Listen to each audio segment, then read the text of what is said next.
नमस्कार व्यूअर्स, मैं हूं अमीश देवगन और आप देख रहे हैं सीएनबीसी आवाज पे टक्कर। और टक्कर के पब्लिक डिबेट में आपका अभिनंदन है। और आज पब्लिक डिबेट में हम बात करेंगे पॉलिटिक्स ऑफ कन्वीनियंस की, यानी सुविधा की सियासत की।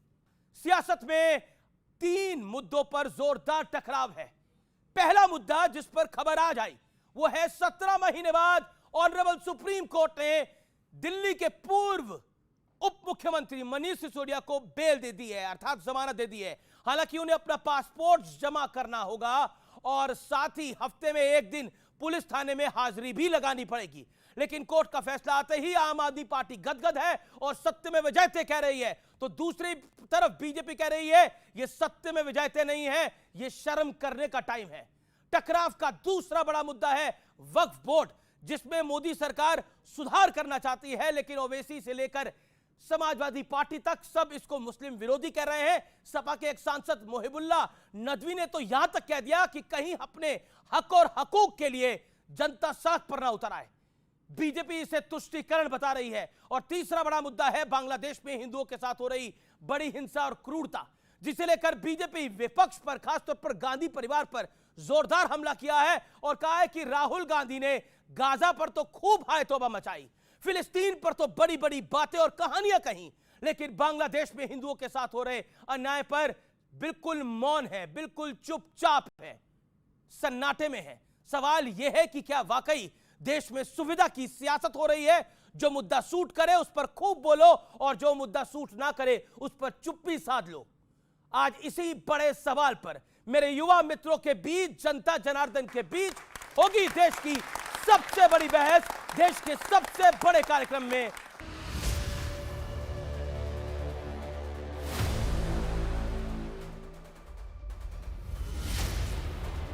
I rise to move for leave to introduce the Waqf Amendment Bill 2024. कुछ अधिकार आपके भी छीने जा रहे हैं, उसके लिए हम लोगों को लड़ना पड़ेगा आपके लिए। इस तरह की गोलमोल बात आप नहीं कर सकते हो। मनीष सिसोदिया को बेल पर, वक्फ बोर्ड के मुद्दे पर, बांग्लादेश में अराजकता पर, क्या हर मुद्दे पर सुविधा की सियासत हो रही है? सुप्रीम कोर्ट ने शराब घोटाले में मनीष सिसोदिया को बेल दी तो आम आदमी पार्टी ने सत्यमेव जयते का नारा बुलंद किया, लेकिन बीजेपी ने कहा बेल मिली है, क्लीन चिट नहीं। मनीष सिसोदिया जी, जिनको एक झूठे केस में 17 महीने तक जेल में रखा गया, कि उस शिक्षा क्रांति के जनक की आज बेल हुई, आज सच्चाई की जीत हुई। इसका अर्थ ये नहीं है कि सिसोदिया जी अपराध मुक्त हैं, वो अभी भी अभियुक्त हैं और उनकी जवाबदेही कोर्ट ऑफ लॉ में बनेगी दिल्ली की जनता के साथ विश्वासघात करने की।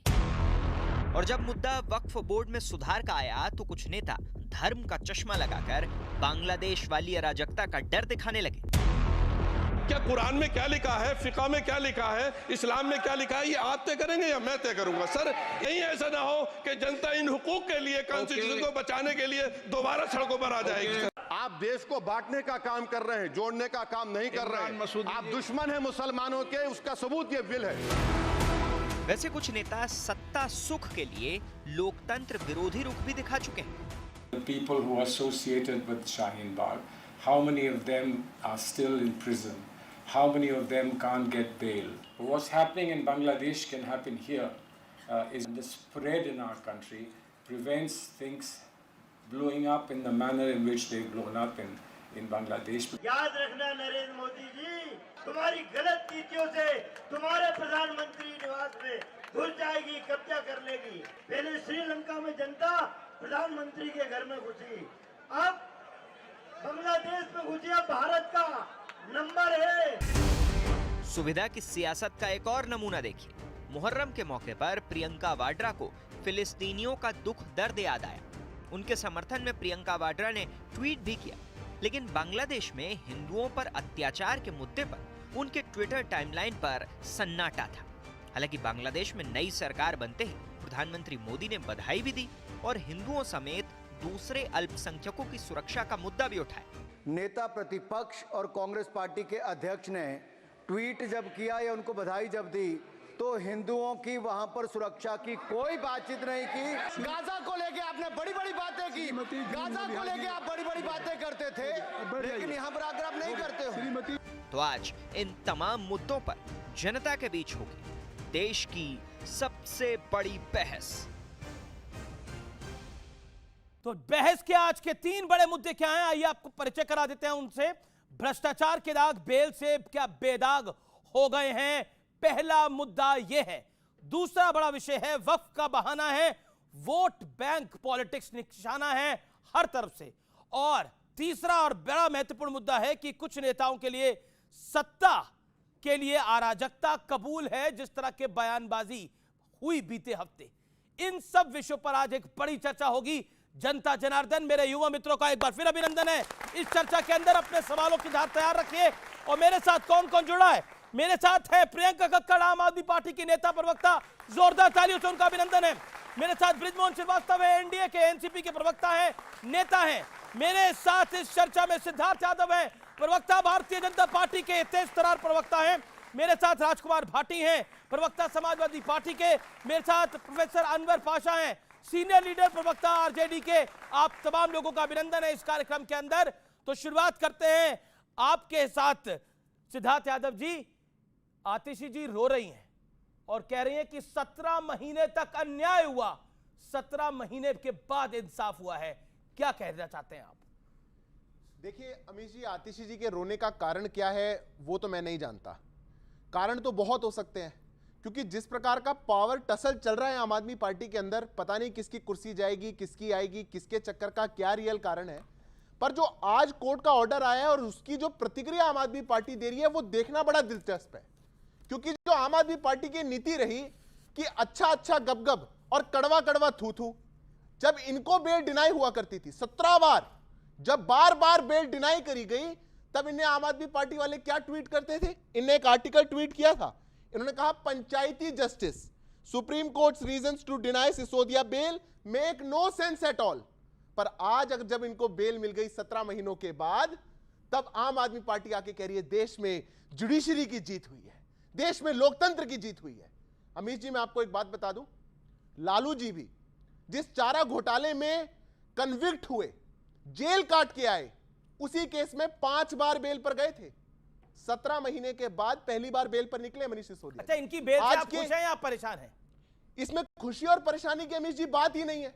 जब कोर्ट ने मेरिट पर एक चीज नहीं बोली, कोर्ट ने प्रोसीजरल ऑर्डर दिया, कोर्ट ने कहीं नहीं कहा कि ये किंगपिन नहीं है, उनने कहीं नहीं कहा कि जो इनका इन्वॉल्वमेंट रहा है पहले इन्फ्लुएंस करने का, चाहे फिर वो विटनेसेस रहे हो या फिर वो पॉलिसी रही हो, उसमें कोई बदलाव है। एक प्रोसीजरल तहत पे कोर्ट ने कहा कि 400 से ऊपर इसमें गवाह हैं, ट्रायल को लंबा समय लगेगा और इस लंबे समय की अवधि के कारण हमें जो उनकी लिबर्टी है उसके एस्पेक्ट को भी ध्यान में रखना है, इसलिए देश छोड़ के मत जाइएगा। ठीक है, 10 लाख रुपए जमा करा दीजिए, हर सोमवार को थाने चले जाइएगा, पर रह लीजिए बाहर। इस ऑर्डर में आनंद जो ले रही है आम आदमी पार्टी, ये कहीं से भी इनके दामन को पाक साफ नहीं करती।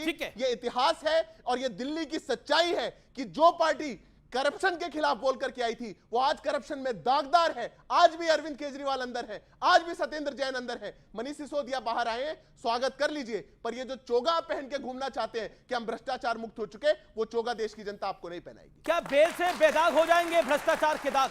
प्रियंका कक्कड़ जी। देखिए, पहले तो बहुत ज़रूरी है कि मैं सभी आपके व्यूअर्स को बताऊं कि बेल होना पीएमएलए में क्या मायने रखता है। भाजपा ने 2018 में पीएमएलए कानून में ऐसे संशोधन कर दिए। अच्छा, पहले ये बता दूं, सुप्रीम कोर्ट ने 2018 में सेक्शन 45 जो है उसको अनकॉन्स्टिट्यूशनल घोषित किया। भाजपा पार्लियामेंट जाती है, मनी बिल के रूट द्वारा उसमें संशोधन करती है और उस 45 को रिवाइव कर देती है। सेक्शन 45 क्या कहता है कि बेल के समय में ही पीएमएलए का पूरा कानून, पीएमएलए सारी कागज जांचे जाएंगे, सारा कुछ देखा जाएगा, उसके बाद ही बेल मिल सकती है। इतना कड़ा कानून इन्होंने बना दिया, जो अनकॉन्स्टिट्यूशनल था उसको रिवाइव कर दिया। आज जो बेल मिली है, आपको बहुत सिलेक्टेड पार्ट भाजपाई हैं, क्या करेंगे, सिलेक्टेड पार्ट इन्होंने कोर्ट का बता दिया, पर ये नहीं बताया कोर्ट ने ये भी कहा कि जेल में रखना क्यों है। आप बताइए, अगर जांच चल रही है, एक प्रमाण नहीं मिला। प्रधानमंत्री मोदी कहते हैं कहीं चवन्नी नहीं मिली, उसके बाद इनको 17 महीने जेल में रखना क्यों था? वो 17 महीने कौन लौटाएगा? इन्होंने इसलिए ऐसा किया क्योंकि मनीष सिसोदिया जी वो व्यक्ति हैं जो 5:30-6 बजे उठकर स्कूलों में जाते थे, दौरा करते थे। वहां पर आज 18 लाख बच्चों के भविष्य को बदला गया। इनकी तरह नहीं। क्या हुआ दिल्ली में, क्या हुआ? हमने प्रूव करके दिखाया। मैडम, वो बच्चों का भविष्य बदलने के लिए नहीं, वो शराब घोटाले के अंदर गए थे। क्या है आपको? शराब घोटाले के अंदर गए। एविडेंस मिला? कैसे चले गए? 17 महीने अंदर रखोगे बिना एविडेंस के, बिना जांच के, बिना कोर्ट गलत था 17 महीने तक जो बेल नहीं दे रहा था, और अब 17 महीने बाद बेल दे दी है तो सही है कोर्ट। आप सुनिए ना, मैं आपको वही बताई, आप ध्यान सुनिएगा, बीच में रोकिएगा मत। इन्होंने 2018 में पीएमएलए में संशोधन किए कि भाजपाइयों की बयानबाजी के आधार पर आप किसी को भी जेल में रख सकते हैं। ये मामला भी सुप्रीम कोर्ट में पेंडिंग है। ये बताइए, शरद रेड्डी का भी जवाब दीजिएगा। 60 करोड़, हाँ शरद रेड्डी का भी जवाब दीजिएगा। 60 करोड़ जो भाजपा को पहुंचे, उसके बाद वो किंगपिन नहीं रहे, उसके बाद उनको बेल मिल गई, ये भी कैसे हुआ समझाइएगा। अब मैं छोटा सा एक जवाब देता हूं। बार बार आम आदमी पार्टी जिस टीवी शो पे जाती है कहती है पीएमएलए में बदलाव हुआ इसलिए 17 महीने अंदर थे। पीएमएलए में ऐसा हुआ, हेमंत सोरेन कैसे आ गए बाहर? पहले देश में अदालतें हैं, अदालतें हर केस को केस टू केस बेसिस में सुनती हैं। केस टू केस बेसिस में असेस किया जाता है कितने गवाह हैं आपके खिलाफ, कितने सबूत हैं आपके खिलाफ। आपके व्हाट्सएप में देश प्रदेश की आबकारी नीति जो बदलाव होने थे, वो आबकारी नीति किसी के व्हाट्सएप पे पहले मिल गई और आप कह रहे हैं सबूत नहीं है। आज के ऑर्डर में दिखाइए, आज के ऑर्डर में दिखाइए कहां कहां है कोर्ट ने कि कोई सबूत नहीं मिले। कहीं नहीं कहा, उन्होंने प्रोसीजरली कहा। मैं आपके बीच में नहीं बोला था। उन्होंने प्रोसीजरली कहा कि चूंकि अब जांच आगे बढ़ चुकी है, जांच अब 17 महीने के बाद है, सारे जो गवाह थे, सारे जो दस्तावेज हैं ऑन रिकॉर्ड आ चुके हैं, पोजीशन में आ चुके हैं, तो मनीष जी को बाहर छोड़ा जा सकता है। अभी देखिए, अभी आप लोगों के लिए तो प्रॉब्लम यह है कि 15 अगस्त पे झंडा कौन फहराएगा? आतिशी फैलाएंगी या कौन फहराएगा? ये भी तो चिंता आपकी पार्टी में चल रही है। बात इनसे पूछनी है, आपको ये क्योंकि पकड़ना अरविंद जी तो पड़ेगा जेल में है। भाजपा को। सुनिए, इंपॉर्टेंट मुद्दा, क्योंकि लॉ कानून कैसे इन्होंने अपनी मुट्ठी में पपेट बना रखा है, इसलिए पूछिए इनसे। अभी कह रहे व्हाट्सएप से सबूत आ गया, पहले कहते सारे फोन डिस्ट्रॉय कर दिए। क्या सच है? फोन डिस्ट्रॉय हुए कि व्हाट्सएप से सबूत आ गए? ये ऐसा ही करते हैं। यही प्रॉब्लम है। मैं बस एक सेकंड लूंगा। फोन दुनिया में कोई एक ही थोड़ी है, 90 तो इनके पकड़े गए। मैं जो व्हाट्सएप बोल रहा हूं, मैं भी पूरा डिटेल दूंगा अगर 5 मिनट देंगे तो पूरा डिटेल दूंगा। किसी और के फोन पर, मनीष सिसोदिया के फोन पर नहीं, किसी और के फोन पर आबकारी नीति मैडम, बंगारू लक्ष्मण की पार्टी कहते हैं कि मुझे नहीं लगता आज के दौर में बंगारू लक्ष्मण को किसने कवर करा होगा, लेकिन मैंने बंगारू लक्ष्मण को कवर करा हुआ है। जब वो इंसिडेंट हुआ तब भी मैं पत्रकार था, आज भी मैं पत्रकार हूं। बंगारू लक्ष्मण को चिमटे से भी भारतीय जनता पार्टी ने उसके बाद नहीं छुआ था। बंगारू लक्ष्मण जेल में गए, कन्विक्ट हुए, बीजेपी ने उनका साथ नहीं दिया था।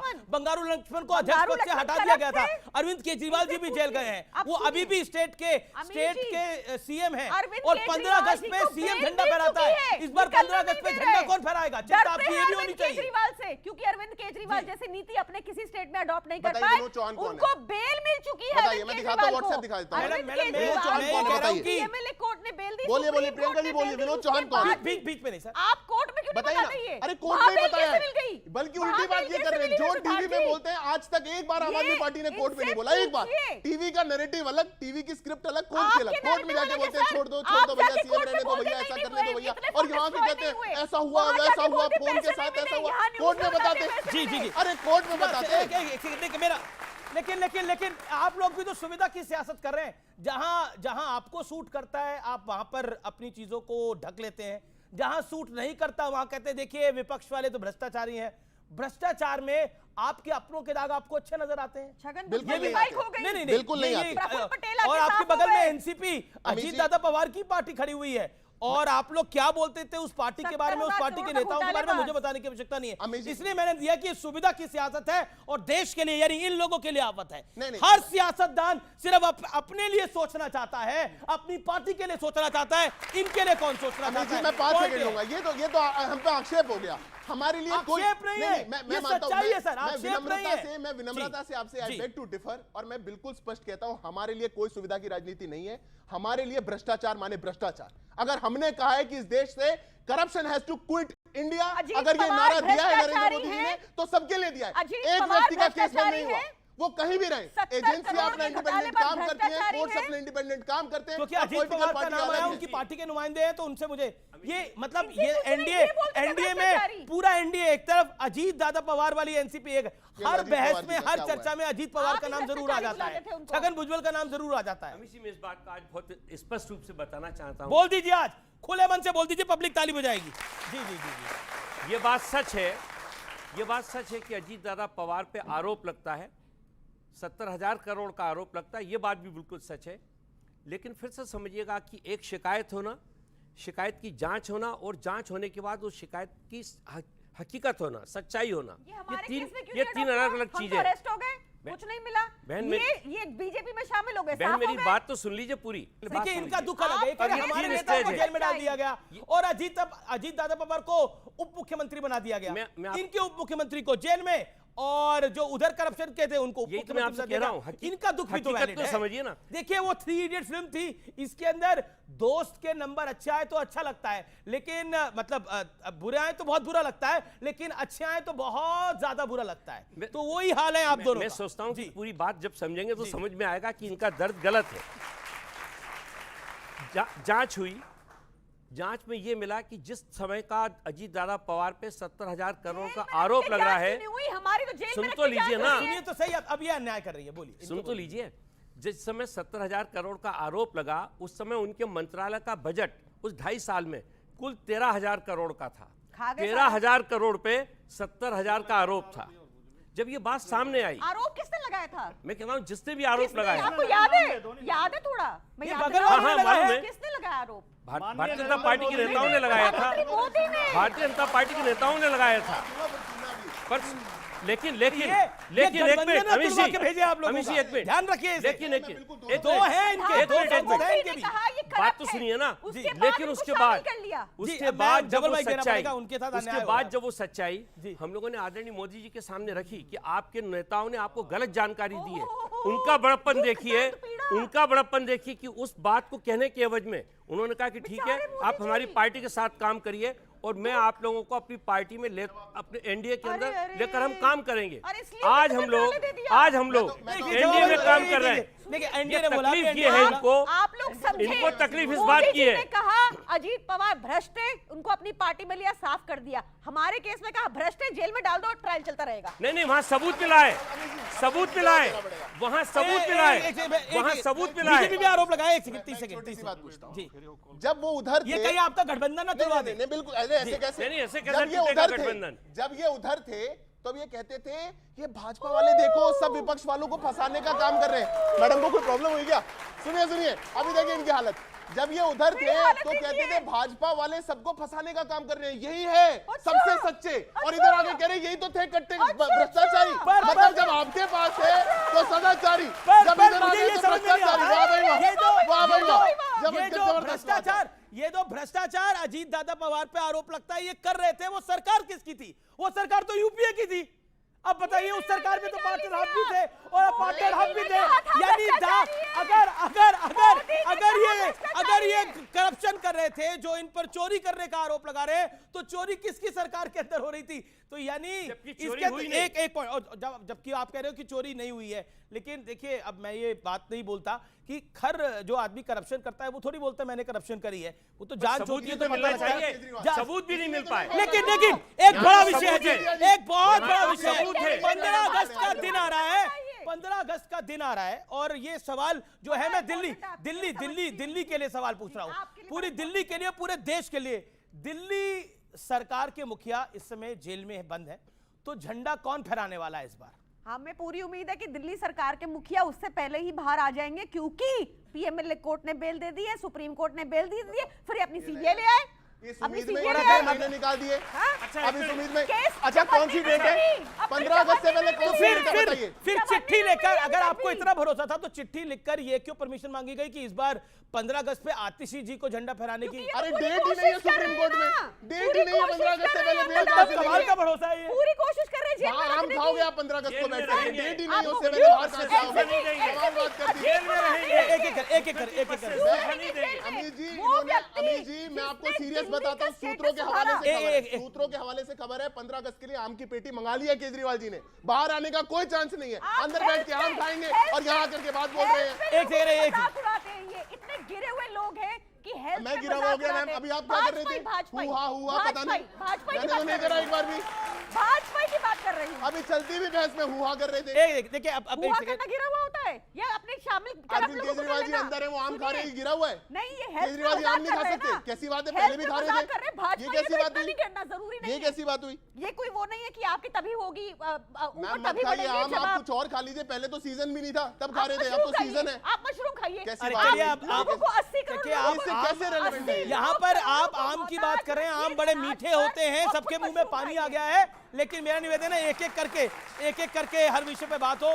ये सुविधा की राजनीति जो है, राजकुमार भाटिया, अब मैं आपकी बात आता हूं, ये जो सुविधा की राजनीति है, इसमें हर पॉलिटिकल पार्टी अपने हिसाब से पॉलिटिकल गेम खेलती है। आप भी अपना पॉलिटिकल गेम खेलते हैं सुविधा के अनुसार।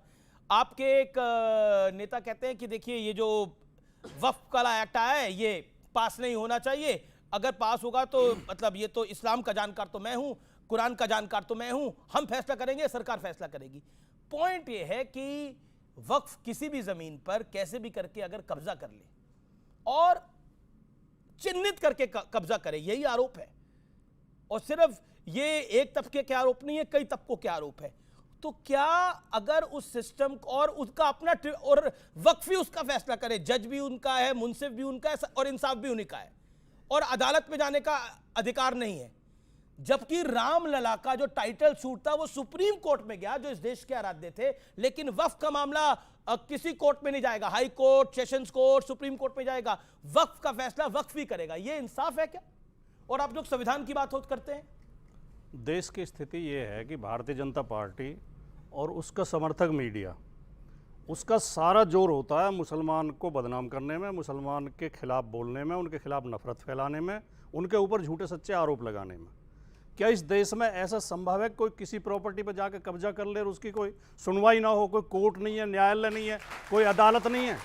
वक्फ ने तो ताजमहल पे भी दावा किया था कि वक्फ की प्रॉपर्टी है, मिली तो नहीं, मिली क्या?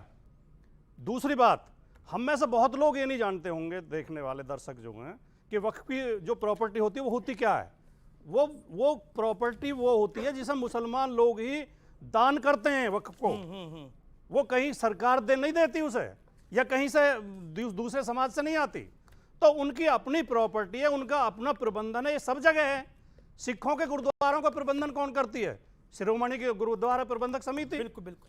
हिंदुओं के मंदिरों का प्रबंधन कौन करते हैं? उनकी मैनेजमेंट है, सबकी समितियां बनी हुई हैं, ट्रस्ट बने हुए हैं। तो ये निशाना साधना, असली सच्चाई तो ये है, इनके दो कारण हैं।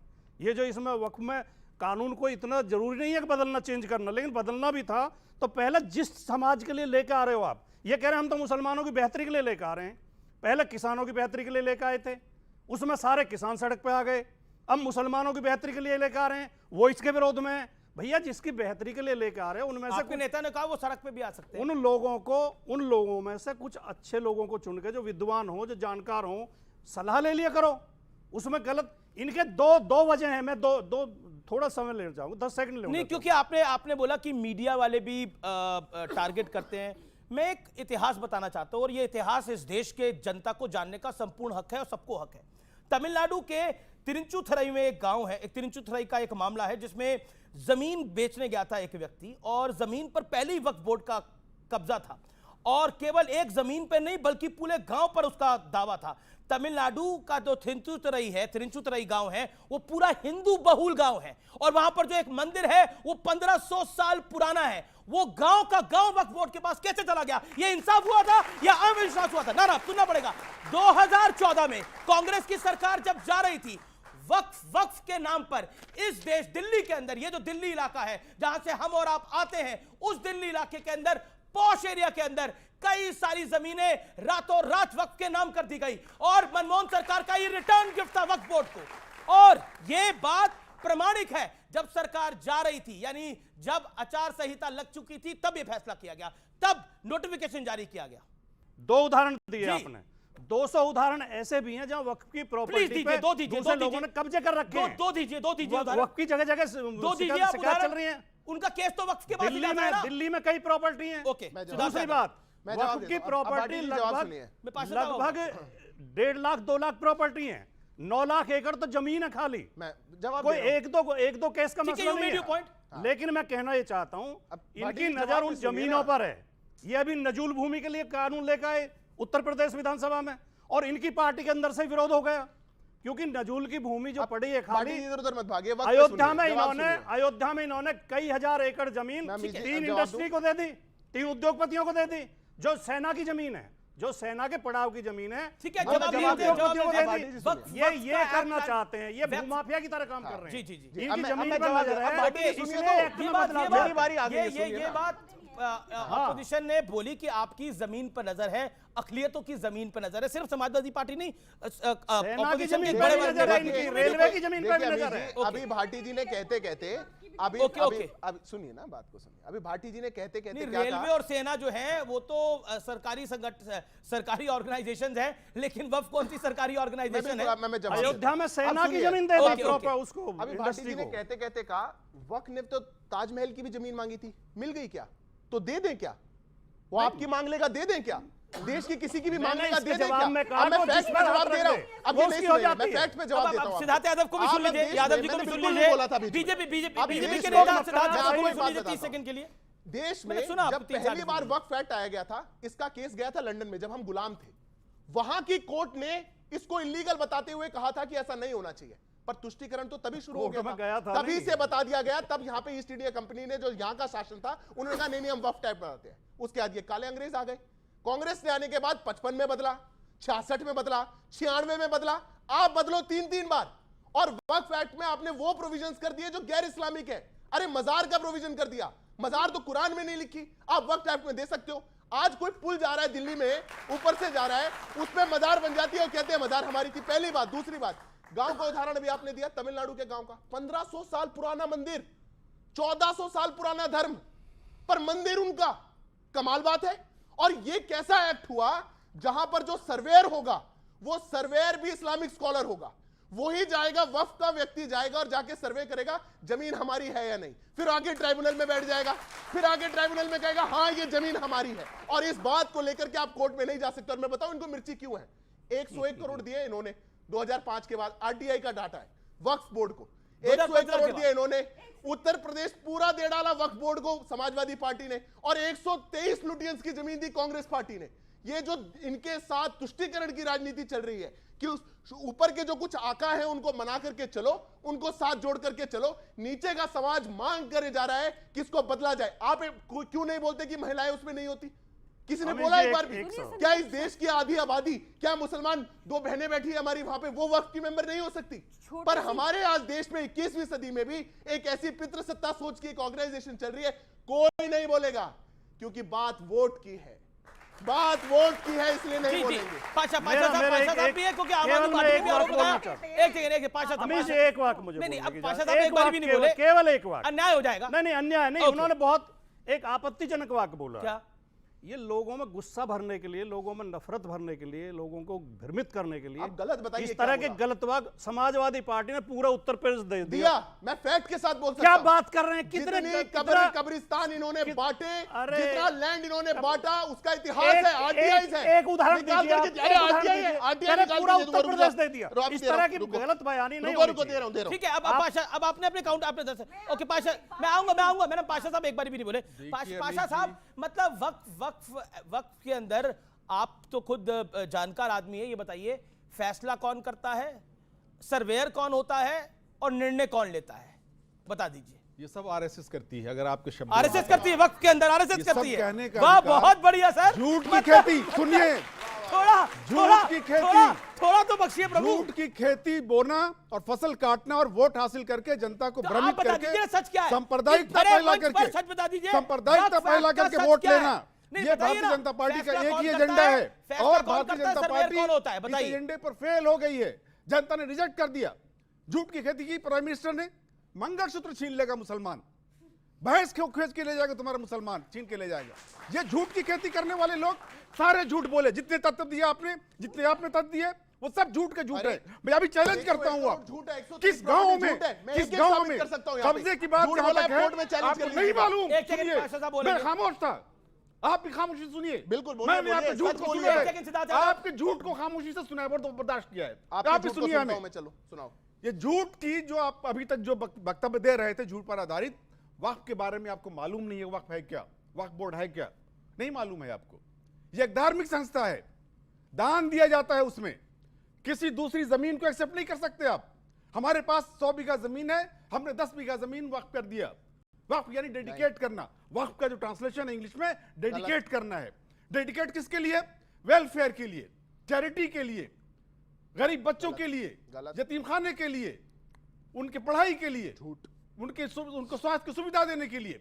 ये वक्फ की संस्था है। वक्फ बाय यूजर क्या होता है इतना पूछ लीजिए। आप चुप रहिए। वक्फ बाय यूजर क्या होता है? इतना सा निवेदन है। मैंने आपको नहीं, वक्फ बाय यूजर क्या होता है? मैंने आपको, मुझे चुप वक्फ बाय यूजर क्या है? मत फैलाइए। दो वक्फ होते हैं। मैं जानता हूँ वक्फ क्या है, मैं जानता हूँ वक्फ क्या है। वक्फ बाय यूजर क्या है? उनको दीजिए ना। आपने प्रधानमंत्री के विश्वविद्यालय में पढ़ा है, आपने, मैंने दिल्ली विश्वविद्यालय में पढ़ा है, आपने व्हाट्सएप यूनिवर्सिटी में पढ़ा है। अरे मैंने देश के केंद्रीय विश्वविद्यालय दिल्ली विश्वविद्यालय में पढ़ा है। जनता को जानना चाहिए, जनता को जानना चाहिए कि दान दी जाती है जमीन, बिल्कुल आपने पैसे भी दान दिए जाते हैं और चैरिटी के लिए दिए जाते हैं और उसका इस्तेमाल चैरिटी के काम के लिए होता है। ये एक धार्मिक संस्था है और सरकार उसको मैनेज करती है।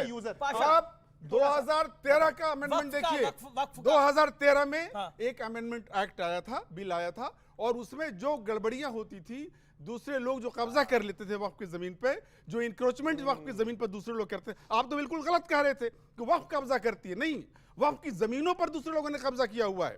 सैकड़ों जमीनें ऐसी हैं जो वक्फ ने कब्जा किया हुआ, वक्फ की जमीन पर कब्जा किया गया है और उसका मैनेज करने के लिए बनाया गया था डेडिकेट करना। आपकी बात को माना, अब आपकी बात को सुना। आपने बोला वक्फ का मतलब होता है डेडिकेट करना। अब बताइए 1500 साल पुराना मंदिर, क्यों कोई मंदिर क्यों डेडिकेट करना है वक्फ को? झूठ नहीं, सच है सर। झूठ है, झूठ नहीं, सच है सर। चेक कर लीजिए आपका, आप फिर आपकी जानकारी सही नहीं है। मैं माफी के साथ बोल रहा हूं आपको, ये नहीं आपकी जानकारी के दिए गए फैक्ट को रखा है। नहीं, ये फैक्ट सही है सर। देश के सदन में भी फैक्ट को रखा गया है, देश की पार्लियामेंट में भी इस फैक्ट को रखा गया है। नहीं, फिर अगर है तो आपके सांसद उसी टाइम चैलेंज करते हैं इस बात को। मेन विरोध क्या है? ये केस कोर्ट में गया था, कोर्ट में जाकर डिसाइड हुआ, कोर्ट ने बोला कि ये वक्फ की प्रॉपर्टी नहीं है। और अगर आप बहुत वक्फ के जानकारी तो बताइए वक्फ बाय यूजर क्या होता है? अरे वक्फ बाय यूजर क्या होता है बोलिए। जनता ने नहीं बोलेंगे। 30 सेकंड दीजिए, अब आप 30 सेकंड दीजिए, आपने 30 सेकंड दीजिए, बस 30 सेकंड। आपको दिए मैंने 3 मिनट। झूठ फैलाने का काम किया है। वक्फ को लेकर विरोध क्या है? जो अमेंडमेंट नहीं, वक्फ का जो अमेंडमेंट लेकर के आई है सरकार, मैं बताता हूँ। ट्रिब्यूनल में कौन होता है? जज कौन होता है वक्फ का? जवाब विरोध का पॉइंट मैं बताऊंगा, विरोध का पॉइंट कमाल बात है। क्या इस बिल में ये कहा जा रहा है कि वक्फ का अधिकार जो है वक्फ की बोर्ड के पास नहीं होगा, डीएम को सारा अधिकार दिया जाएगा, ये कहा जा रहा है। डीएम कौन होगा? डीएम कौन होता है वक्फ को कंट्रोल करने वाला? अरे कमाल बात, राम जन्मभूमि ट्रस्ट डीएम कंट्रोल करता है, इनकी बात गुरुद्वारा ट्रस्ट को डीएम कंट्रोल करेगा, मस्जिद के ट्रस्ट को डीएम करेगा। बताता हूं, बिल्कुल बताता हूं। अरे मंदिर के ट्रस्ट किसके पास है? किसके पास है सब? कौन राम मंदिर ट्रस्ट? दो बात बता। दूसरा ये महिलाओं की बात, एक सेकंड, आपने महिलाओं की सुनना पड़ेगा। पाशा साहब हम नॉन स्टॉप बोल रहे हैं, महिलाएं नॉन स्टॉप बोल रहे हैं सर। आप तो तकरीर करने लग गए सर, आप शांत होइए। मुसलमानों के मेंबर होने पर, महिलाओं के मेंबर होने पर कोई अब मेरा निवेदन जो मेन है, अरे मान जाइए, मानिए। अब देखिए मुझे चर्चा भी बढ़ानी दीजिए, बाकी मेहमान भी है। पहली बात तो आरएसएस में महिलाएं नहीं होती, ऐसा ये झूठ फैला रहे हैं। सेविका समिति आरएसएस की विंग है जो देश की सबसे बड़ी महिलाओं की, जैसे विद्यार्थी परिषद स्टूडेंट्स की है, मजदूर संघ मजदूरों की है, जैसे मजदूर संघ मजदूरों के, सब जानते हैं इस बात को। अब मैं इनके वक्त पे बात बता देता हूं। अलग समिति, मंदिर से कंपैरिजन करना एप्पल को ऑरेंज से कंपेयर करने जैसा है, कोई कंपैरिजन नहीं हो सकता। आप अगर कहें कि राम जन्मभूमि के मंदिर का ट्रस्ट में कौन है कौन नहीं है, उससे बात नहीं है। 10 वो चुप रहा है पूरी तरह से, ये अन्याय है ना। This is not fire. अब 10 लाख एकड़ देश की तीसरी सबसे बड़ी प्रॉपर्टी का जो पूल है वो वक्फ के पार्ट है, 10 लाख एकड़। पर हमारे देश के प्रशासनिक अधिकारी, डीएम, कोर्ट्स, हमारे देश की अदालतें नहीं बोल सकती, नहीं बोल सकती। क्यों नहीं बोल सकती भाई? आप मेरे को एक इस्लामिक देश बताओ है। जहां पे ऐसा है। ये भी एक इस्लामिक देश बताओ इस्लामिक कहां पर कंट्री ऐसा है। एक इस्लामिक अरे आप बताओ ना। व्हाट से रिलेटेड डिस्प्यूट जाते हैं नहीं, कोर्ट में। है कोई इस्लामिक कोर्ट कंट्री फैसला बताइए। करती है। सर, इस्लामिक क्वेश्चन का जवाब देखती दीजिए। है कि आप जमीन अपने के धुन में पेपर बोले किसके जा रहे पास हैं। हैं, उस पर फैसला करती ये है क्या तरीका है? कोर्ट। ये सवाल झूठ बोल पूछा रहे मिस्टर हैं, पाशा। वो झूठ बोल प्रोफेसर रहे हैं। पाशा, अरे, आपसे जुडिशरी सीधा का पावर सवाल नहीं है, है वक्त। एक इस्लामिक वक्त देश जुडिशरी बताइए का पार्ट जहां है। पर वक्त जैसा कानून भारतीय है। संविधान के तहत वक्त चलता है। वक्त वक्त जैसा related कानून dispute है, जाते एक हैं इस्लामिक सुप्रीम कोर्ट देश में, बताइए। हाई कोर्ट में, नहीं लोकल बताइए। कोर्ट में। मेरा अंतिम ये पॉइंट सारे है। कोर्ट में जाते हैं। मिलेगा। दो और टाइप का जो वक्त जेन्युइन होता है। पेपर दो होता टाइप है, का होता है। ये जो प्रॉपर्टी को बाबरी आप दो मस्जिद तरीके से थी, दे सकते हैं। ये जो एक बाबरी मस्जिद अरे demolition सुन लीजिए थी, महाराज, सुन वक्फ लीजिए। बोर्ड डाल यहाँ पे रही थी। तकरीर मत करो, सुनो। हाशिम अंसारी उसी वक्फ बोर्ड की तरफ, सुन्नी वक्फ बोर्ड की तरफ से बाबरी मस्जिद का केस लड़ रहे थे। अभी हो गया? वक्फ का अभी हिस्सा जवाब दें। वक्फ का था वो। बाबरी मस्जिद के पेपर थे ये हाशिम तो अंसारी के हाईजैक हो पास। गया मामला, ये कैसे लेकिन होगा? कोर्ट का फैसला जो आया वो आस्था के आधार पर आया, आपने अपनी बात पेपर रख के लिया। आधार ऑडियंस पर नहीं आपको आया। सवाल पूछना था, तो मैं सवाल अमीर जी पूछिए। बस 10 सेकंड ओके, ले रहा हूं। एक सेकंड। सर, जब भी वोट लेने की बारी आती है सभी पार्टियां ये क्यों बोलती हैं कि ये धर्म है, ये हिंदू है, ये मुसलमान है, ये सिख है, ये ईसाई है? ऐसा क्यों होता है? ऐसा क्यों होता है? आप इस चीज को बताएं। ये सबसे ज्यादा करते हैं धर्म के नाम पर। 101 करोड़ बताया ना मैंने आपको। अरे ये कैसी बात? अच्छा आप मेरे को बात बताइए। हमने बोला सबका साथ सबका विकास। हमने इस देश में बोला 5 ट्रिलियन की इकोनॉमी। कभी नहीं बोला धर्म, कभी नहीं बोला जाति, कभी नहीं बोला कुछ और। जब हम लोगों को दे रहे थे आयुष्मान कार्ड, हमने किसी की जाति नहीं पूछी। जब हम लोगों को दे रहे थे सिलेंडर, हमने किसी की जाति नहीं पूछी। और ये लोग क्या करते हैं? ये लोग क्या करते हैं? मौलानाओं की सैलरी बढ़ाएंगे। क्यों बढ़ाएंगे भैया? मंदिरों में बढ़ाओ। आप मौलानाओं की सैलरी बढ़ाओ, आप वक्फ बोर्ड को ज्यादा पैसा दो, आप उनको संपत्ति दो, आप जाकर के सेलिब्रेशन करो। ये कैसी बात है? अरे बारी मेरी, आप बोलोगे तो तेज बोलना पड़ेगा ना। प्रियंका जी 30 सेकंड कि जब प्रधानमंत्री मोदी पूरा ओबीसी आरक्षण और आरक्षण के ऊपर बोल रहे थे तो इन्हीं के टीडीपी अलायंस पार्टनर उन्होंने 4% मुस्लिम रिजर्वेशन किया। तो ये दिखाते कुछ है, बोलते कुछ है। उत्तर प्रदेश में किया, शमशान चाहिए, ये कब्रिस्तान चाहिए। हिंदू मुस्लिम की राजनीति ये करते हैं, ऊपर से लेकर नीचे तक भ्रष्ट। ये इलेक्टोरल बॉन्ड की जांच नहीं होनी चाहिए क्या? कितने पैसे खाए इन्होंने? कितने पैसे खाए? नहीं, अब मैं बताता हूँ। हिंदू इन्होंने मुस्लिम की राजनीति मैं इनकी बता देता हूँ। आप भी बोल रहे थे ना बीच में, मैं बोलता हूँ। इन्होंने ऐसी कंपनीज को ठेके दिए। अभी देखो ये तो बुंदेलखंड अभी घूम के वापस अपने जाएंगे, नहीं बात करेंगे। प्रधानमंत्री मोदी ने झंडा दिखाया, ढह गया वो वहां पे फ्लाईओवर, एयरपोर्ट ढह गया।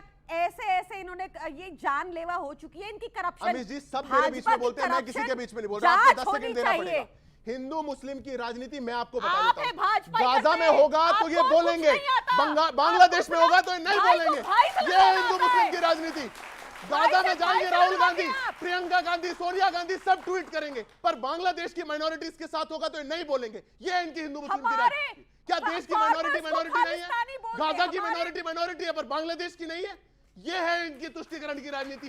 ये वोट बैंक के लिए करते हैं और यहाँ खड़े होकर के बात बता रहे हैं। कमाल बात है। राजकुमार भाटी, ये तो देखिए, अगर एक सेकंड देखिए पाशा साहब, अब आप ये हाईजैक नहीं कर सकते। राजकुमार भाटी की बारी है। नहीं सर, अनफेयर हो जाएगा। अनफेयर नहीं, मैं अपने मेहमान के साथ होने दूंगा। सर पाशा साहब, आपके पास नंबर है कम्युनिटी वाइज से 7.9 कम्युनिटी वाइज है, और क्या नंबर कोई नंबर नहीं है आपके पास। अरे 22% से 7.9 में नंबर दे रहा हूं। वहां के लोग हिंदू भाइयों की रक्षा में खड़े हैं। एक सेकंड, क्या कह रहे हैं आप? मैं ये कह रहा हूं कि बांग्लादेश में जो लोग मारे जा रहे हैं इस पूरे आंदोलन में, उसका कोई डेटा आपके पास है कि कितने हिंदू मारे गए, कितने मुस्लिम मारे गए, कितने सिख मारे गए, कितने क्रिश्चियन मारे गए? आपके पास डेटा? कोई भी मारा गया है, हम उसकी पाशा साहब ने बड़ा महत्वपूर्ण पॉइंट रखा है। पाशा साहब ने बोला कि कोई डेटा होना चाहिए। सही बात है, एक डेटा होना चाहिए कि बांग्लादेश में कितने हिंदू मारे गए, कितने सिख मारे गए, एक डेटा होना चाहिए। पाकिस्तान के लिए भी एक डेटा होना चाहिए कि कितने हिंदू मारे गए, कितने सिख मारे गए। सही पॉइंट है आपका कि डेटा होना चाहिए। सर किस चीज का डेटा चाहिए? 1947 में कितने हिंदू थे पाकिस्तान के अंदर? कितने हिंदू थे पाकिस्तान के अंदर? ना सुनना पड़ेगा सर, सुनना पड़ेगा। ना ना ना ना ना जब बांग्लादेश, जब इंदिरा गांधी ने पाकिस्तान के तौर टुकड़े करे और मुफ्ती भाईनी को सपोर्ट करके बांग्लादेश बना, वहां कितने हिंदू और सिख थे और आज कितने बचे हैं? आपको डेटा चाहिए, सबूत चाहिए। आपको राम मंदिर का सबूत चाहिए, हिंदू मारे जाए तो सबूत चाहिए। सबूत सबूत सबूत, हर वक्त आप लोगों को सबूत चाहिए। बांग्लादेश में लाखों बिहारी मुसलमान मारे गए, वो एक अलग झगड़ा था, कमाल की बात कर रहे हैं, अलग झगड़ा था। के घर जला जा रहे हैं, बांग्लादेश में लाखों बिहारी मुसलमान मारे गए, फैक्ट है। मंदिर तोड़े अब जा रहे जाके हैं, देख इस्कॉन लीजिए। मंदिर में बम फूटा, ये तो सामने हो रहा है सबके, और आप डिनाई कर रहे हैं। बांग्लादेश का मसला हिंदू मतलब मुस्लिम इसको का तो झगड़ा नहीं आपके है। सहयोगी भी डिनाई नहीं करेंगे। बांग्लादेश का मसला हिंदू मुस्लिम का झगड़ा नहीं है। ये शॉकिंग है मेरे लिए। बांग्लादेश में आप कह रहे हैं हिंदू छात्रों ने मारे जा रहे आंदोलन हैं, किया डाटा था, होना चाहिए रोजगार इसका। को लेकर, रिजर्वेशन को अरे लेकर सर, के आंदोलन किया था। वो हिंदू मुस्लिम का आंदोलन नहीं था, इसलिए हिंदू मुस्लिम का आंदोलन उसके पूरे घर को जला दिया गया है। आप कह रहे डाटा होना चाहिए, डाटा लाइए जी, डाटा लाइए, वहाँ की समस्या दूसरी है, दिखाइए सबूत। श्रीलंका की समस्या दूसरी है। अगर कोई जल गया है तो उसका जला हुआ शरीर लाइए, किसी की गर्दन कट गई है तो कटी हुई गर्दन लेके आइए। मांग रहा है इस देश का विपक्ष चाहता है कि हिंदू वहां कितने मरे हैं उसका सबूत दिखाए सरकारें। कमाल है सर, ये अनफेयर है सर, ये अनफेयर है सर, ये अनफेयर है सर, ये अनफेयर है, ये गलत है सर। नहीं सर, मैं वाकई में दुखी हूं, मैं दिल से दुखी हूं। देने के ये लिए क्या हो रहा है, क्या मांगा जा रहा है सबूत? किसानों को एमएसपी देने के लिए बिल नहीं लाएंगे, वो महंगाई कम करने के लिए बिल नहीं लाएंगे, वो वक्फ बोर्ड के लिए बिल लेकर के आएंगे, सिर्फ सांप्रदायिकता फैलाना चाहते हैं। इतनी पीड़ा और दुख होती है, पूरा विपक्ष आज क्या ऐसी मजबूरी है, राहुल गांधी से लेकर के जितने पैनलिस्ट यहां खड़े हैं और जितनी इनकी पार्टियां हैं, सबके सामने वीडियोस हैं, मंदिर जलाए जा रहे हैं, महिलाओं के साथ रेप किया जा रहा है, घरों में घुसा जा रहा है। क्या ऐसी मजबूरी और कौन सी वो घृणा है कि जवान नहीं, मंदिर बचाने क्या के वो लिए, घृणा है? हिंदू और भाई सबूत घर चाहिए बचाने आपको? के लिए भी खड़े हैं। मैं सबूत देता हूं, मैं सबूत देता हूं, दिखाऊंगा, मैं सबूत देता हूं, वीडियो दिखा रहा हूं। 22% हिंदू भाइयों के घरों को और मंदिरों को बचाने के लिए लोग वहां खड़े हैं, बचे, कहां वहां ऐसे लोग हवा में उड़ गए, कहां गए वो सब? वक्त एक अंतराल का है, एक ब्रेक का है, लेकिन सीएनबीसी आवाज के टक्कर में रुकेंगे एक ब्रेक के लिए, लेकिन ब्रेक के उस पार पॉलिटिक्स ऑफ कन्वीनियंस पे सीएनबीसी आवाज पर हम कुछ और पहलुओं पे बात करेंगे, चर्चा को आगे बढ़ाएंगे। Keep watching CNBC.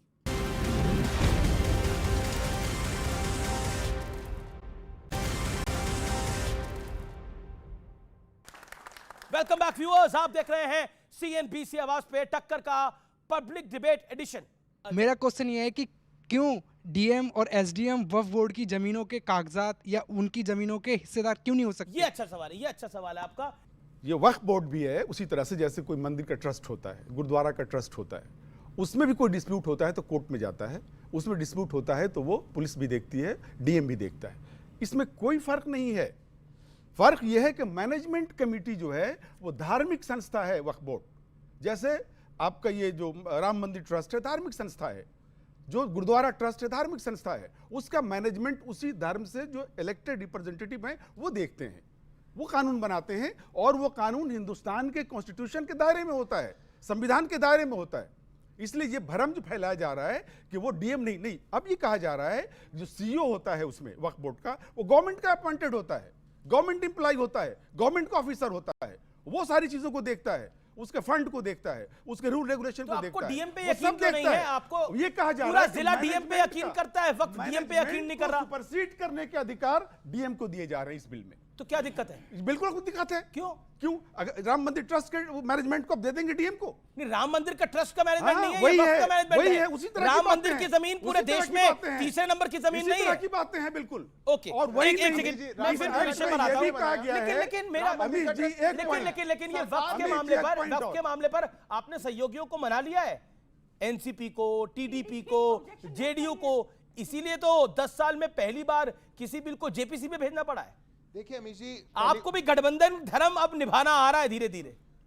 Amit ji, पहले भी हमारा मैं बिल्कुल मौका दूंगा, चाहता हूं। पहले भी जो बिल आए, 10 साल से भी एनडीए सरकार चली, हमारे सहयोगी हमेशा हमारे साथ थे, हर बिल पे हमको समर्थन मिला, हमारे पास मैंडेट था वो अलग, पर आप वो सहयोगी बताइए कि बिल था, बिल आया और एनडीए के टोटल नंबर से कम वोट पे पास हुआ। हमेशा एनडीए ने साथ दिया और हमेशा साथ खड़े रहे, इसलिए गठबंधन धर्म भारतीय जनता पार्टी को बहुत अच्छे से आता है, इसमें कोई समस्या नहीं है। रही बात सहयोगी दलों की, सहयोगी दल के मंत्री तो सदन में खड़े होकर के बात कह रहे हैं, वो तो सब लोग आकर के कह रहे हैं जेपीसी में भेजना एक स्वस्थ लोकतांत्रिक प्रक्रिया है। बीजेपी को लग रहा है स्वस्थ लोकतंत्र के लिए बिल को जेपीसी में भेजना जरूरी होता है। ये देश का माहौल बिगाड़ने का षड्यंत्र किया जा रहा है, एक नफरत फैलाई जा रही है कि हिंदू सारे बहुत बढ़िया होते हैं और मुसलमान सारे खराब होते हैं। कुछ खराब हिंदुओं में भी हो सकते हैं, कुछ अच्छे लोग मुसलमान में भी हो सकते हैं। अब व्यक्ति का चरित्र देखना चाहिए, व्यक्ति का कार्य देखना चाहिए, केवल पूरे समाज को एक ये किसने बोला ऐसा? बीजेपी से किसने बोला ऐसा? ये पूरी डिबेट का विषय ये होता जा रहा है। कैसे? कि वक्फ बोर्ड बेईमानी करती है, वक्फ बोर्ड जमीनों पर कब्जे करती है, वक्फ बोर्ड में मुसलमान ये करते हैं, हिंदू मारे जा रहे हैं वहां। एक बात बताइए मुझे आप, बहुत गंभीरता से मैं पूछना चाहता हूं, सामने बच्चे बैठे हैं, हमारे स्टूडेंट बैठे हैं, किसी देश में भी दुनिया में कहीं भी किसी निर्दोष व्यक्ति की हत्या होगी, क्या सबको दुख नहीं पहुंचेगा? पहुंचेगा नहीं पहुंचेगा? क्या हम पहले उसका धर्म जाति देखेंगे? इनका ये कहना ही इनके दुराग्रह का प्रतीक है कि ये लोग जब मुसलमान मरते हैं तब तो सवाल उठाते हैं, हिंदू मरते हैं हमें दुख नहीं है। अगर बांग्लादेश में एक भी हिंदू मरा है तो क्या हमें दुख नहीं है? बांग्लादेश में जो हुआ है वहां सत्ता बदली गई है, सत्ता पलट हुआ है, विद्रोह हुआ है, वहां की प्रधानमंत्री को भागना पड़ा है, वहां हालात खराब हैं, जो भी वहां हत्याएं हो रही हैं, आगजनी हो रही हैं, सबको चिंता है। और हिंदुओं के लिए खास तौर से इसलिए चिंता है कि वो वहां अल्पसंख्यक हैं, अल्पसंख्यक की सुरक्षा होनी चाहिए। सर चिंता अगर हो रही है ना, चिंता सदन में दिखाई दी ना चिंता ट्विटर में दिखाई दी। नहीं मैंने सवाल पूछा आपसे, नहीं सवाल पूछा, ये नहीं होता। क्या नहीं हो सकता? सुनिए, सवाल तो पूछा जाएगा ना सर। नहीं सवाल सदन में भी पूछना चाहिए था, बात पूरी हो जाए। हाँ बोलिए। जो भी खास तौर से वहां मंदिरों पे हमले हुए एक दो जगह, हिंदू भाई मारे गए हैं, बेटियों के साथ छेड़छाड़ हुई है, सबको चिंतित होना चाहिए। और जो जहां अल्पसंख्यक है उसकी सुरक्षा पहले होनी चाहिए। लेकिन हमें वो चित्र भी, उनकी प्रशंसा भी करनी चाहिए कि मुस्लिम लड़के मंदिरों के सामने बैठ के पहरा दे रहे हैं, उनकी सुरक्षा के लिए बैठे हैं। जी कुछ वहां नालायक लोग हो सकते हैं जिन्होंने हमले किए हैं, लेकिन बांग्लादेश हमारा हमेशा मित्र रहा है। बांग्लादेश की जनता और भारत की जनता में बड़ा प्यार रहा आपस में। एकदम पूरे समाज को या पूरे देश को कटघरे में खड़ा कर देना कि वहां केवल हिंदुओं पर हमले हो रहे हैं, हिंदुओं से 3 गुने मुसलमान मारे गए हैं वहां। इस हिंसा में जितने हिंदुओं की हत्या हुई है उससे 3 गुना मुसलमानों की हुई है। तो सवाल को ठीक से समझना चाहिए। ठीक है, आपने बोला कि दो मंदिर, आपने बोला 2 मंदिर तोड़े गए हैं, 2 मंदिर नहीं तोड़े गए, कई मंदिर तोड़े गए हैं और बहुत बड़ा मंदिर इस्कॉन में बम फोड़ा गया है, पॉइंट नंबर 1। और 1 डिस्ट्रिक्ट, 2 डिस्ट्रिक्ट, 5 डिस्ट्रिक्ट, 10 डिस्ट्रिक्ट नहीं है जहां पर हिंदुओं पे अटैक हुआ है, 37 डिस्ट्रिक्ट है बांग्लादेश में जहां पर हिंदुओं पे अटैक हुआ है। इसलिए मैं फैक्चुअल बात करता हूं। आपने बोला हमें चिंता है, चिंता अगर किसी पॉलिटिकल पार्टी को चिंता है तो उनकी चिंता कैसे दिखाई देगी? उनकी चिंता, उनकी मैं सत्य बोल रहा हूं, मैं फैक्ट बोल रहा हूं। नहीं, ये फैक्ट है। अगर चिंता है तो सदन में कौन, आपकी पार्टी के नेता ने कितनी बार इस विषय को उठाया है? ट्विटर पर, फेसबुक पर, इंस्टाग्राम पर कितनी बार इस विषय को लिखा है? चिंता की कमाल है, चिंता दिखाई नहीं दे रही। ओके, शुरुआत इन्होंने बोली कि सबको दुख है कि वहां पर ऐसा हो रहा है। दुख है तो जता दीजिए, क्यों नहीं बोल पा रहे? क्यों नहीं? आप मेरे को अखिलेश जी का ट्वीट दिखाइए कि वहां पे हिंदुओं के साथ, माइनॉरिटीज के साथ ऐसा हो रहा है। और मैं कहता हूं अमित जी, आज छोड़िए, 50 साल में जो वहां पे हुआ है उसका एक ट्वीट दिखा दीजिए। जब से वो राजनीति में आए हैं, एक रिपोर्ट है कि 632 लोग माइनॉरिटीज के बांग्लादेश में हर दिन छोड़ करके जा रहे हैं। एक बार बताइए कभी बोला हो तो? आप मुझे मणिपुर में मोदी जी का ट्वीट दिखा दीजिए। मणिपुर में बेटियां नंगी घुमाई गई हैं, मोदी जी का ट्वीट दिखाइए। आप एक ट्वीट दिखाइए। यानी जिन्होंने नंगा घुमाया था आप उनके समर्थन में। मैं मोदी जी का 1.5 घंटे का भाषण की क्लिप देता हूं। मुझे ट्वीट दिखाइए आप। भाषण में भी अखिलेश जी का दिखा दूंगा। आप भाषण में लाइन बताइए जो बांग्लादेश में बोली। इसीलिए मैं आपके बीच में नहीं बोला था। नहीं, बीच में जब आप बोलेंगे क्या ट्वीट करने से, मेरा प्रश्न ये, क्या ट्वीट करने से, क्या सदन में बात उठाने से हिंदू वहां पे सेफ हो जाएंगे? क्योंकि मामला सिर्फ सियासत का नहीं है, मामला उनकी सेफ्टी का भी है। चलिए वो तो विपक्ष में है, वो सरकार में नहीं है, सरकार में आप है, एक जिम्मेदारी भी है आप लोगों की। बीजेपी के वोट की चिंता है, इन्हें समाजवादी पार्टी पे बदनाम करना। जी एक सेकंड, इसका जवाब दीजिए। क्या आपके लिए भी एक सुविधा की पॉलिटिक्स है सिद्धार्थ यादव? अमित जी, आप किसी चीज को तब तक ठीक नहीं कर सकते जब तक आप गलत को गलत नहीं कहेंगे। आप गलत को गलत कहने से शुरुआत तो करिए। अगर जो गाजा पैलेस्टीन में हुआ, अगर उसमें सब लोग बोल सकते हैं तो बांग्लादेश में कुछ लोग क्यों बोलेंगे? ठीक है, प्रश्न ये आया था कि क्या आपने अपने एनडीए के बाकी के दलों से पूछ लिया है? उस पर मैं कहना चाह रहा था, पूछते ही होंगे। नहीं, मैं उसी पे कहना चाह रहा था कि ये जो जेपीसी का कल डिक्लेरेशन हुआ वो उसका एक बहुत बड़ा हिस्सा है, क्योंकि जितने थोड़ा बदलाव दिखाई दे रहा है आप लोगों को भी? नहीं, एनडीए की पहले वर्किंग को समझना पड़ेगा, क्योंकि बहुत गलतफहमी फैलाई जाती है। एनडीए के जितने भी साथी दल हैं उसमें भारतीय जनता पार्टी एक मेजर पार्टी है, लेकिन कोई भी फैसला लेने के पहले हम लोगों की जो लीडरशिप है उसके सामने बातचीत होती है। उनसे बातचीत करके उनकी राय ली जाती है। इस वाले मामले में भी यही हुआ है, इसमें भी यही हुआ है कि जेपीसी होनी चाहिए। ओके ओके ओके ओके, समय मेरा यही समाप्त होता है। आप लोग हमारे मंच पर आए, आपने एक अच्छी स्वस्थ बहस करी। लोकतंत्र का सबसे बड़ा परिचय है एक स्वस्थ चर्चा, उस चर्चा को करा और वाद विवाद हुआ। आप सबका बहुत बहुत धन्यवाद। मेरी ऑडियंस का बहुत बहुत शुक्रिया जिन्होंने इतनी बड़ी चर्चा करी, अच्छे सवाल पूछे। तो फिलहाल टक्कर